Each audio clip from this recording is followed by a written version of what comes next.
Aquí lo tenemos, el río Uruguay. Es una frontera natural, sí, pero también es un recurso vital para dos países hermanos, Argentina y Uruguay. Y bueno, fue precisamente aquí, en estas aguas, donde estalló un conflicto que los llevó nada menos que al tribunal más alto del mundo. Lo que estaba en juego era muchísimo: desarrollo económico, protección del medio ambiente y, sobre todo, el valor de un tratado internacional. Y es que al final todo el embrollo se puede resumir en una pregunta que parece súper simple, pero que es de una complejidad tremenda. ¿De quién es un río que está justo en medio de dos países? O sea, cuando los intereses de uno y otro chocan, ¿cómo se gestiona algo así? Esa es la pregunta, el verdadero quid de la cuestión que vamos a analizar hoy. Venga, vamos a ver la hoja de ruta de hoy. Primero, vamos a entender las reglas del juego que gobiernan el río. Después, nos metemos de lleno en la demanda de Argentina y, claro, en los argumentos de Uruguay. De ahí pasaremos al momento clave, el veredicto de La Haya, y vamos a desgranar por qué se tomó esa decisión. Y para rematar, veremos que ese fallo no fue ni mucho menos el final de la historia.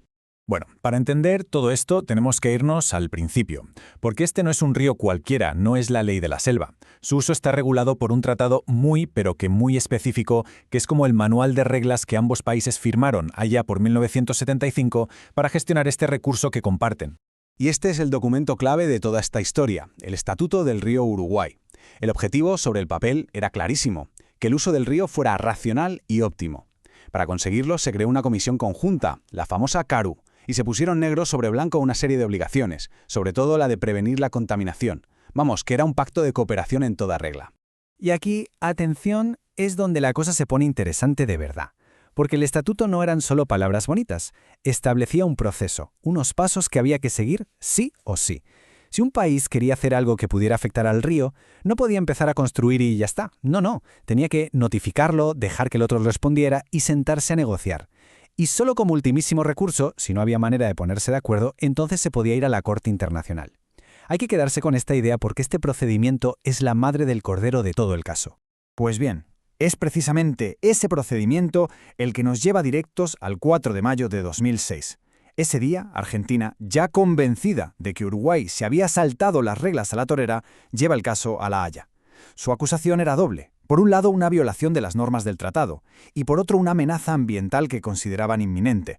La demanda era así de directa, así de contundente. Con estas palabras, Argentina no estaba enviando una simple nota de protesta, estaba activando el mecanismo legal más serio que hay entre naciones, acusando formalmente a Uruguay ante la justicia internacional de incumplir un tratado. Poca broma.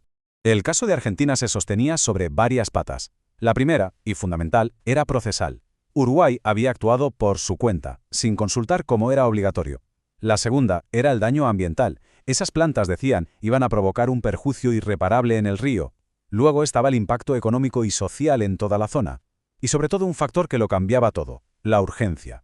Las máquinas ya estaban en marcha, así que su petición a la Corte fue muy clara y directa. Paren la construcción, ahora mismo. Vale, ahora cruzamos a la otra orilla. Vamos a ver la defensa de Uruguay. Su postura giraba en torno a tres grandes ideas: la defensa de su soberanía para decidir sobre su territorio, la afirmación de que ellos sí habían cumplido con el espíritu del tratado y, por supuesto, la enorme realidad económica que suponían estas fábricas para el país. Y la respuesta de Uruguay fue igual de rotunda. Ojo a las palabras que usaron. Detener esas obras, argumentaron, no era una simple pausa, sería, literalmente, una catástrofe económica con consecuencias terribles para el futuro del país. Lo que ellos veían en juego era, ni más ni menos, su derecho soberano al desarrollo.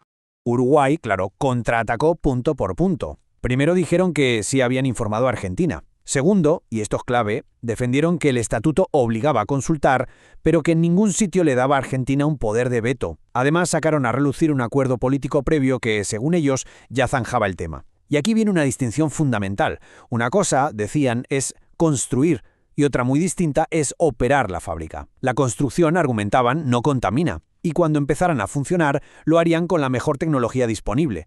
Así que, ¿riesgo inminente? Ninguno. Y para que nos hagamos una idea de lo que se jugaba Uruguay, basta combinar este dato. Estas fábricas eran la mayor inversión extranjera de la historia del país. Se calculaba que iban a hacer crecer su Producto Bruto Interno un 2%. O sea, esto no era un proyecto más, era el proyecto.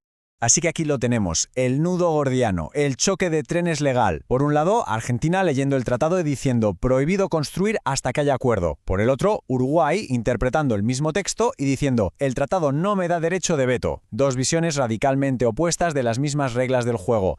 Bueno, pues con todos estos argumentos ya sobre la mesa, llegamos al primer gran momento de esta historia, el clímax de esta fase. La Corte Internacional de Justicia tenía que tomar una decisión sobre la petición más urgente de Argentina. ¿Le damos al botón de pausa y paramos las obras o no? La pregunta, claro, se la hacían en los dos lados del río, después de escuchar a unos y a otros que iban a decidir los jueces de La Haya. El futuro inmediato de todo el proyecto pendía, literalmente, de un hilo. La decisión sobre esas medidas cautelares, sobre si las excavadoras tenían que parar en seco mientras se estudiaba el fondo del asunto, fue rechazada. La Corte dijo que no. No se ordenó la suspensión. Las obras de las papeleras podían seguir adelante. Y ojo al dato, porque la votación lo deja todo clarísimo. No fue para nada una decisión reñida. 14 jueces votaron en contra de parar las obras, y solo uno a favor. Una victoria legal para Uruguay en esta primera y crucial batalla que fue absolutamente aplastante.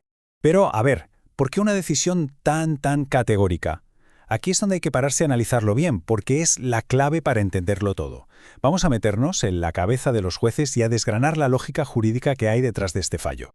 A ver, la Corte, para tomar una medida tan bestia como paralizar unas obras millonarias, tiene como una especie de checklist legal súper estricto y necesita marcar dos casillas sí o sí. La primera, ¿hay riesgo de un daño que sea irreparable? Y la segunda, ¿es urgente actuar ya? Pues bien, según los jueces, Argentina no pudo demostrar que la construcción en sí misma fuera a causar un daño ecológico irreparable. El posible daño vendría, en todo caso, con la operación. Y eso nos lleva a la segunda casilla, la urgencia.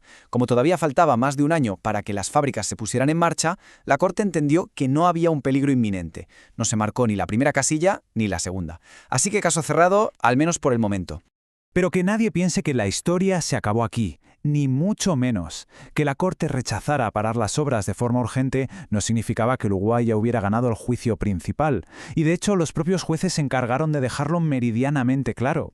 Este párrafo es probablemente el más importante de toda la decisión. Es la Corte lanzando un aviso a navegantes. Es como si le dijera a Uruguay, muy bien, podéis seguir construyendo, pero que sepáis que lo hacéis por vuestra cuenta y riesgo, porque si al final de todo este proceso, cuando analicemos el fondo del asunto, le damos la razón a Argentina, podríamos obligaros a demolerlo todo. La amenaza de tener que desmantelar una inversión de cientos de millones seguía ahí, flotando en el aire. Y al final, todo este caso nos deja con una pregunta que va mucho más allá de las orillas del río Uruguay. Es el eterno dilema, ¿no? Cuando los recursos naturales son compartidos, ¿cómo se equilibra el derecho de un país a crecer económicamente con la obligación de proteger un medio ambiente que no es solo suyo? Encontrar ese equilibrio, esa es la cuestión, y es una balanza increíblemente difícil de calibrar.